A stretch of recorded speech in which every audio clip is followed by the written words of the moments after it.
हाय दोस्तों, आप देख रहे हैं लॉ मास्टर।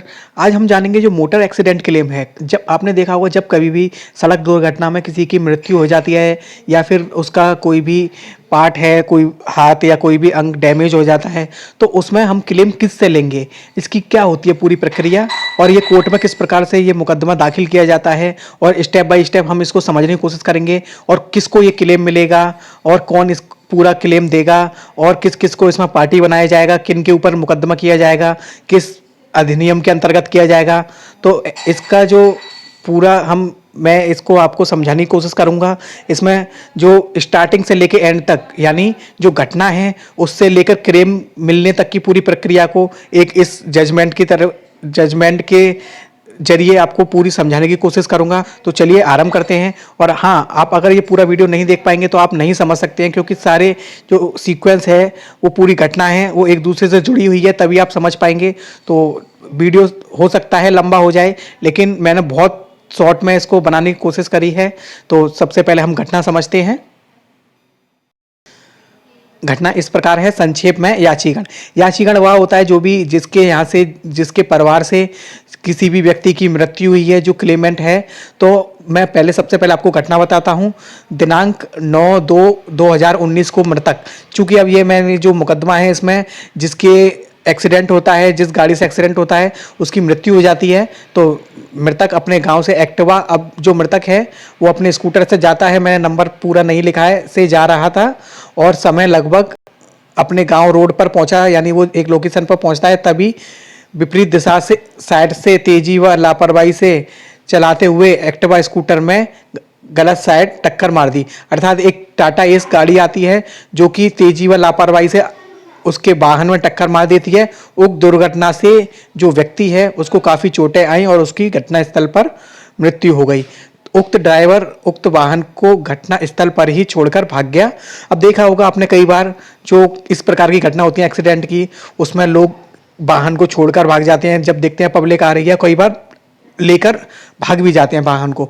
तो ये आपके ऊपर है, आप जब भी ऐसी कोई घटना हो तो उसमें सबसे जो महत्वपूर्ण चीज़ें होती हैं उसमें एक होती है एफआईआर। उसमें आपको पूरी घटना समझानी होती है और सारे जो भी वाहन है जिसने टक्कर मारी है उसका नंबर देना होता है। और नंबर देने से काम नहीं चलेगा, उसमें जो आई विटनेस है वो घटना किसने देखी, ये सबसे ज़रूरी है। और जो दूसरा वाहन जिसने टक्कर मारी है उसमें दिखाना होगा उसकी गलती है, उसने तेजी व लापरवाही से हमारे वाहन में टक्कर मारी है। तो ये सबसे ज़रूरी है। कभी भी आप अगर इस प्रकार का कोई मुकदमा या एफआईआर करते हैं तो उसमें एफआईआर सबसे ज़रूरी होती है। एफआईआर होने के बाद में आगे की प्रक्रिया है उसमें क्या रहता है। और देखिए, आपने ये टक्कर मार दी। मृतक एक्टिवा स्कूटर को अपने बाएं हाथ कच्ची पटरी रोड पर चला रहा था। उक्त दुर्घटना को क्षेत्रीय लोगों एवं राहगीरों ने देखा। तो यहाँ इन्होंने पूरी घटना लिख दी। अब आगे की जो प्रक्रिया है वो, तो दोस्तों अब आगे ये जो व्यक्ति है इसकी मृत्यु हो जाती है। अब इसके जो परिवारीजन हैं वो करेंगे कोर्ट में मुकदमा। तो उसमें सबसे पहले कोई भी मुकदमा इस आधार पर किया जाता है जिसकी भी मृत्यु हुई है वो क्या काम करता था, उसकी क्या आय थी। तो सबसे पहले मैं उसको आपको शॉर्ट में समझाने की कोशिश करूंगा। और वो यही क्लेम मांगेंगे कि उक्त व्यक्ति इतने रुपए कमा रहा था जिससे कि हमारी इतनी क्षति हुई है, तो उस क्षति की पूर्ति करने के लिए हमको इतना जो मुआवजा है वो दिलाया जाए। तो मृतक की लगभग आय 50,000 रुपये, चूंकि यहाँ मृतक है उसकी आय 50,000 रुपये गैस की गई है प्रतिमाह थी उसकी आमदनी। अब वो क्या काम करता है यह भी बहुत ज़रूरी है। जो क्लेम के मुकदमे में दूध बेचकर थी, मृतक कठिन परिश्रमी था, उसकी आय में बढ़ोतरी, भविष्य में बढ़ोतरी होती। याचीगण उक्त दुर्घटना से अपूर्णीय क्षति हुई है और याची संख्या 1 मृतक का बूढ़ा बाप है। और आगे इसमें सब कुछ बताया गया है कि कौन क्या है, किसको कितना क्षति हुई है उसकी वजह से। तो जो याची है इसमें उसकी एक बीवी होती है, वो याची संख्या 1 है। याची अर्थात जो क्लेमेंट है। और आगे बूढ़ा बाप है जो मृतक उसकी देखभाल करता है, उसको अपूर्ण क्षति हुई है। याची संख्या 3 व 4, अर्थात जो 3 और 4 इसमें जो क्लेमेंट बनाए हैं वो उसके बच्चे हैं, उनको अपने पिता की प्यार की हानि हुई है, उनकी देखभाल व शिक्षा याचीगण नहीं कर सकता। जो याची है, जो उसकी वाइफ है, अब वो उनकी, क्योंकि अब जो एक ही करता है वही उसका काम करता है, पूरे घर का खर्चा वही चला रहा है, तो उसकी वाइफ चूंकि हो सकता है वह कुछ नहीं करती होगी, तो उसने यहाँ बोला है कि मैं इनके खर्चा चलाने में असमर्थ हूँ। और याची गण कृषि कार्य करने में भी असमर्थ है। चूंकि वह कृषि भी करता था तो अब वो लोग नहीं कर सकते हैं। उन्होंने पूरा इसमें अपना जो प्रेयर है उसमें लिखा है, ये मैंने काफ़ी शॉर्ट में लिख दिया है। याची संख्या 2 शारीरिक रूप से जो उसका पिता है वो भी बूढ़ा हो चुका है, तो उसने ही अपना तर्क दिया है कि वह भी खेती करने में असमर्थ है। अतः प्रार्थना है याचीगण को प्रतिकर धनराशि 50 लाख रुपए मय ब्याज 12% की दर से दिलाई जाए। तो यहाँ जो प्रार्थना की गई है कोर्ट में, जो मैंने ये घटना शॉर्ट में दिखा दी है, तो ये प्रार्थना पत्र है, उसमें इसी प्रकार के जो फैक्ट हैं वह रखे जाते हैं कि वह इन साधनों से इतनी आय करता है। उसके आपको प्रूफ भी देने होते हैं, पूरी गवाही होती है, और उसके जो भी डॉक्यूमेंट है उससे संबंधित वो आपको कोर्ट में सबमिट करने होते हैं। अब आगे जानेंगे, ये इन्होंने कर दिया मुकदमा के हमें इतने रुपए इसको इतनी हानि हुई है। अब जो प्रतिवादी है, अब इन्होंने जो भी जैसे यहाँ जो क्लेम है वो मांगा जाएगा इंश्योरेंस कंपनी से, जिस वाहन से की इंश्योरेंस कंपनी है, इंश्योरेंस कंपनी का होगा या फिर मालिक से लिया जाएगा या ड्राइवर से लिया जाएगा। तो सबसे पहले हम जानते हैं यहाँ पर जो मालिक है और ड्राइवर है उनकी तरफ से क्या कथन किए गए इस घटना के संबंध में। विपक्षी संख्या 1 व 3 अधिकांश कथनों से इनकार करते हुए कथन किया गया कि विपक्षी संख्या लोडिंग टेम्पू का पंजीकृत स्वामी है तथा कथित दुर्घटना दिनांक को उक्त टेम्पू का रजिस्ट्रेशन, बीमा, फिटनेस तथा चालक लाइसेंस का वैध प्रभावित है। अर्थात उसका कहना यह है कि जिस दिन घटना हुई थी उस दिन उसके सारे जो कागज थे, रजिस्ट्रेशन, फिटनेस, बीमा, ड्राइविंग लाइसेंस, वो सभी वैध थे तथा लाइसेंस आरटीओ द्वारा दिनांक को जारी किया गया था। समस्त कागजात की वेरिफिकेशन संबंधित विभाग द्वारा की गई थी। दुर्घटना में टेम्पो चालक की कोई तेजी व लापरवाही नहीं थी, बल्कि मृतक ने तेजी व लापरवाही से एक्टिवा स्कूटर को चलाकर टेम्पो में टक्कर मार दी। तो उनका यही कहना है कि मेरी तरफ से घटना नहीं हुई है, जो घटना की गई है वो उन जो स्कूटर जो एक्टिवा चला रहा था उसी ने मेरे वाहन में टक्कर मार दी है। याचीगढ़ को क्षतिपूर्ति अदा करने की जिम्मेदारी अगर विपक्षी संख्या 1 व 3 की नहीं है। यदि कोई जिम्मेदारी बनती है तो वह विपक्षी संख्या इंश्योरेंस कंपनी की बनती है। अब उनका कहना यह है कि अगर मेरे द्वारा कभी भी अगर कोई घटना, वैसे तो मैंने कोई लापरवाही नहीं की है, अगर फिर भी अगर मेरे पे कोई लापरवाही आती है तो चूंकि मेरी गाड़ी का बीमा है तो वो इंश्योरेंस कंपनी से उसकी क्षतिपूर्ति प्रदान की जाए। अब यहाँ इंश्योरेंस कंपनी क्या तर्क देती है वह जानते हैं। चूंकि यहाँ 3 पार्टियां बनाई गई हैं, जो ड्राइवर है और जो वाहन का स्वामी है वह और इंश्योरेंस कंपनी। अब इन तीनों से ही हम क्लेम प्राप्त करेंगे।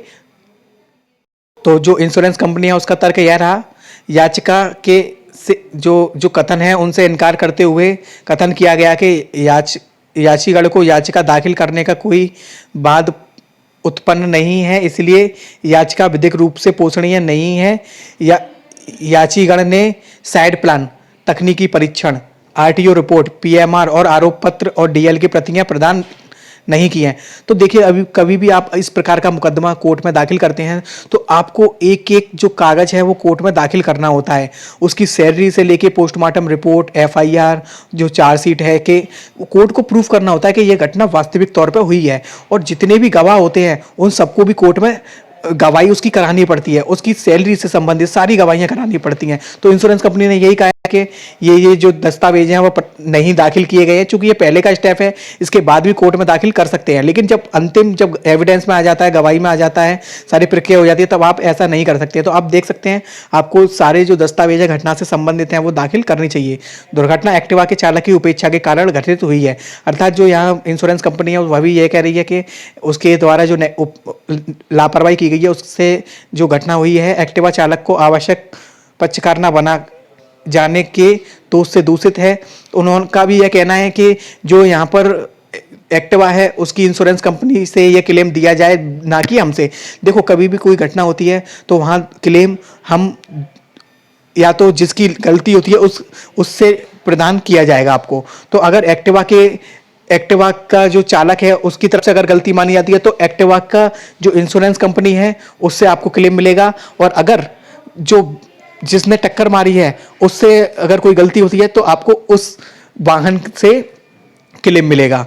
तो यहाँ इंश्योरेंस कंपनी का कहना यही है, एक्टिवा के इंश्योरेंस कंपनी से क्लेम लिया जाए, और इन्होंने उनको पार्टी नहीं बनाया है। इससे यहाँ ये जो यहाँ पर संदेह है वो दिख रहा है। इस कारण विपक्षी बीमा कंपनी का कोई दायित्व मोटर अधिनियम की धारा 147, 149 के अंतर्गत क्षतिपूर्ति धनराशि को भुगतान नहीं किया जा था। प्रश्नगत वाहन बीमा शर्तों के अनुसार नहीं चलाया जा रहा था और बीमा शर्त का उल्लंघन है, इसीलिए प्रतिकर अदायगी का उत्तरदायित्व बीमा कंपनी का नहीं है। याचिका की याचिका विरुद्ध के खारिज किया है। अर्थात इन्होंने जो मांग की है, जो भी ये मुकदमा है उससे जो बीमा कंपनी है उसको हटाया जाए और जो वाहन स्वामी है वो शर्तों के अनुरूप, चूंकि आप देखेंगे कभी भी कोई केस होता है तो हर पक्ष अपना पक्ष रखता है, वह यही कहेगा कि मैं कैसे बचूं, क्योंकि कोई नहीं चाहता कि कोर्ट में किसी को क्लेम देना पड़ जाए या फिर अपने जो भी वो मुकदमा हारे।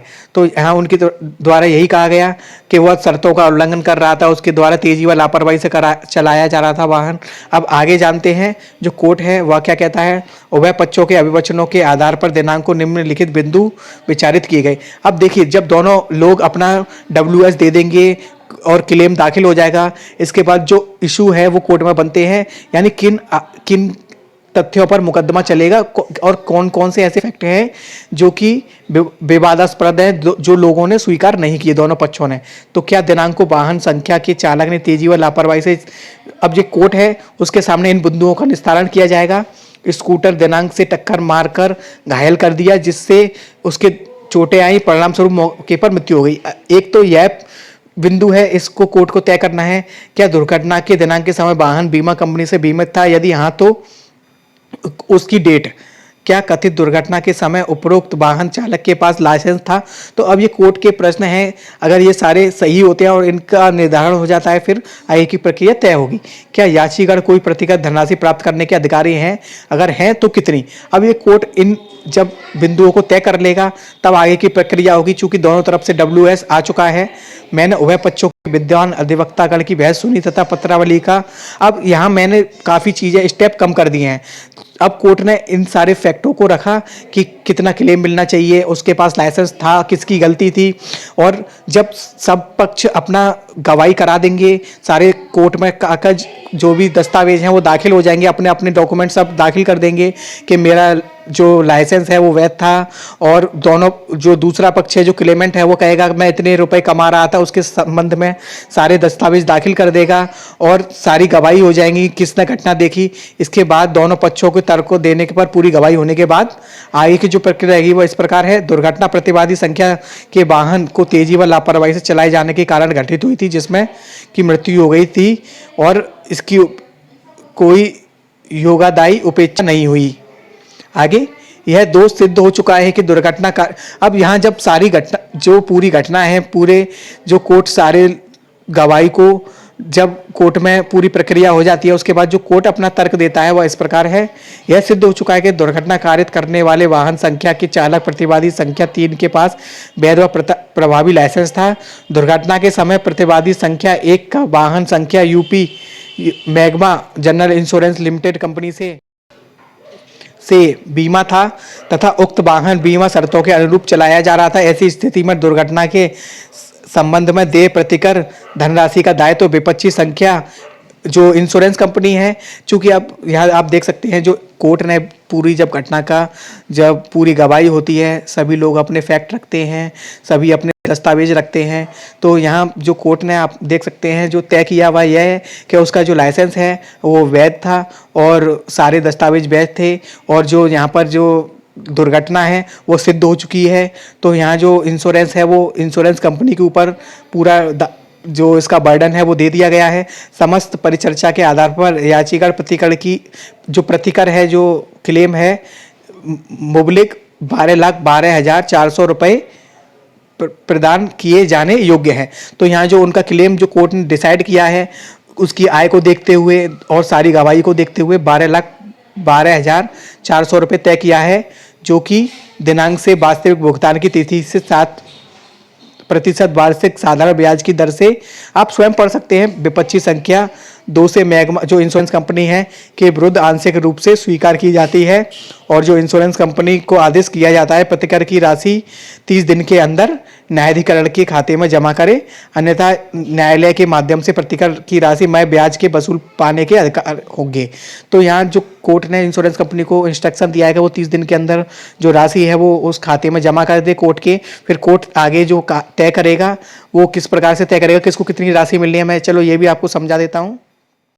यहाँ आप देख सकते हैं जो 12,12,400 रुपये कोर्ट ने तय किए हैं, उसमें उसकी जो वाइफ है उसको 3,62,400 रुपये में ब्याज प्राप्त करेगी, जिसमें 1,62,400 रुपये अकाउंट जो उसको चेक के थ्रू मिलेंगे और 2 लाख की उसकी जो बैंक है उसमें एफडी हो जाएगी। अब यहाँ अधिकतर जब कोर्ट है वो एफडी कर देती है, उसका तर्क यह रहता है कि आप देखेंगे जब भी किसी पे एकदम पैसा आ जाता है तो वो उसको फिजूल में वेस्ट कर देता है। तो कोर्ट का इसीलिए यह तर्क रहता है कि और कई बार जब कर्ता होता है वो परिवार का, उसकी मृत्यु हो जाती है तो उस पर कर्जा भी हो जाता है। तो ऐसे में जो और लोग हैं उसका जो पैसा आया है उसको जो फिजूल में बर्बाद ना हो जाए, तो कोर्ट इसीलिए कुछ पैसे को एफडी के रूप में डिपॉजिट करा देता है। अब यहाँ जो उसका पिता है उसको 1 लाख रुपए और 50,000 की एफडी कर दी गई है, और जो उसके बच्चे हैं उनको 3,75,000 की जो उनको एफडी कर दी गई है, जो कि उनके बालिग होने पर उनको प्राप्त हो जाएगी। यह निर्णय मेरे खुले न्यायालय द्वारा हस्ताक्षर एवं सुनाया गया। तो दोस्तों आप देख सकते हैं जो पूरी एक्सीडेंट क्लेम की प्रक्रिया होती है उसमें सबसे पहले कोई भी घटना होगी उसमें जो क्लेम लिया जाएगा वो जिसकी भी गलती है उससे लिया जाएगा, और अगर वाहन का बीमा है तो उस वाहन के इंश्योरेंस कंपनी से लिया जाएगा, और सभी लोगों को अपने जो भी फैक्ट हैं, अपनी गवाही है वो कोर्ट में प्रूव करनी होती है, और सारे दस्तावेज कोर्ट में दाखिल करने होते हैं। उसी आधार पर कोर्ट अपना निर्णय देता है कि किसकी क्या गलती रही और कौन कौन से बिंदु हैं जिनको ध्यान में रखते हुए किसको कितना जो क्लेम है वो दिया जाए। तो दोस्तों आज का ये वीडियो आपको कैसा लगा मुझे कमेंट करके ज़रूर बताएं, और आप और किस विषय पर वीडियो जानना चाहते हैं मुझे कमेंट करके बता सकते हैं। और अगर चैनल पर पहली बार आए हैं तो आप सब्सक्राइब कर सकते हैं, और वीडियो अच्छा लगे तो लाइक कर सकते हैं। वीडियो पूरा देखने के लिए धन्यवाद।